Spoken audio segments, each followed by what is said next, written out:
All right, what's up, everybody? I'm like almost over being sick. This is crazy. This is like, other than the one time I studied abroad in Spain and got really sick, this is like the sickest I've ever been. At least the longest I've ever been sick. It's like not that bad. It's just kind of, but whatever. Anyway, today it's February 21st, 2024. Time for another episode of Stand Tall. We're back to the art of war. We're in the chapter about maneuvering.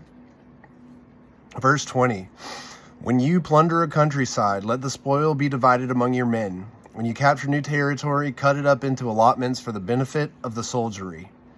21, ponder and deliberate before you make a move. Verse 22, he will conquer who has learnt the artifice of deviation. Such is the art of maneuvering. Right? He will conquer the artifice of deviation, who has learned the artifice of deviation. All right, so first of all, you got to share. That was the earliest verse that we just read.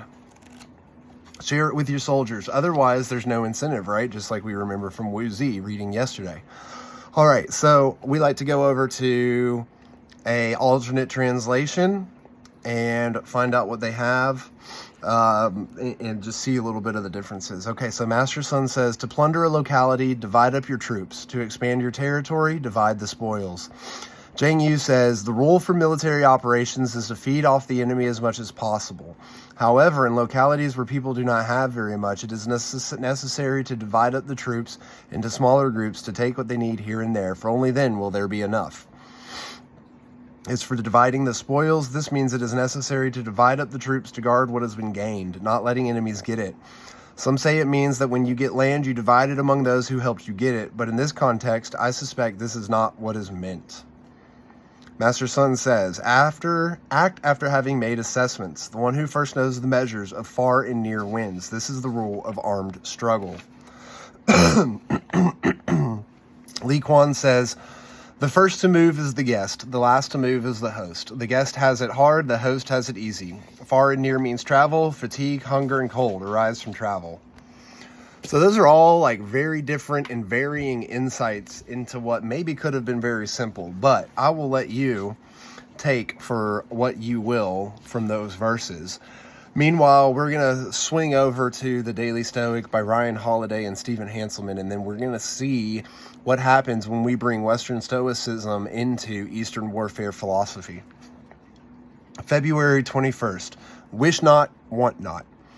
Remember that it's not only the desire for wealth and position that debases and subjugates us, but also the desire for peace, leisure, travel, and learning. I really like this so far.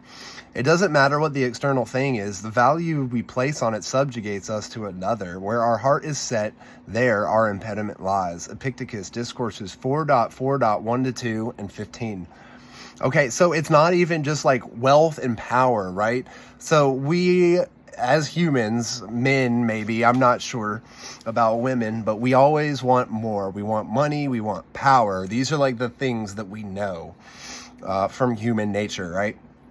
And so, check. All right, got those done. And so, but what Epictetus is saying that is also everything else. All of our desires, whether we want to live a peaceful and easy life, leisure, right? Travel, learning, whenever we want to learn something, these things subjugate us to this place in our head that like holds us back until we accomplish our goal. Let's see what the reflection by the authors is, but I have my own thoughts on this. Okay. Surely Epictetus isn't saying that peace, leisure, and travel and learning are bad, is he? Thankfully, no. But ceaseless ardent desire, if not bad in and of itself, is fraught with potential complications. What we desire makes us vulnerable. Whether it's an opportunity to travel the world or to be president or for 5 minutes of peace and quiet, when we pine for something, when we hope against hope, we set ourselves up for disappointment. Because fate can always intervene, and then we'll likely lose our self-control in response. As Diogenes, the famous cynic, once said, it is the privilege of the gods to want nothing, and of godlike men to want little. To want nothing makes one invincible, because nothing lies outside your control. This doesn't just go for not wanting the easy-to-criticize things like wealth or fame, the kinds of folly that we see illustrated in some of our most classic plays and fables. The green light that Gatsby strove for can represent seemingly good things too, like love or a noble cause. But it can wreck someone all the same. When it comes to your goals and the things you strive for, ask yourself, am I in control of them, or are they in control of me? And that is exactly what I was thinking when I first read that about, the things that you want. What is controlling you, right? Just like Li Kuan says in The Art of War, are you the guest or are you the host? Who has the power and the control? And so that's what we have to look at here, right? Yes, we want money. Yes, we want power. But what other things do we want? Maybe we are at peace and we don't want money. We don't want power. We just want a leisurely life where we can be a good father or a good husband and play our video games and watch our TV shows. But that's also entrapping as well.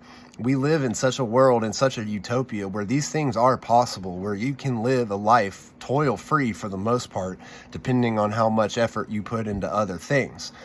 Maybe if you front load a lot of effort, but see, that's the thing. That's the stories you hear, that no matter how far up the ladder someone gets, they're always striving for more. They're always doing more. They're always trying to set new goals, bigger, better, greater, right? And are you a prisoner of those goals, or are you a master of your desires?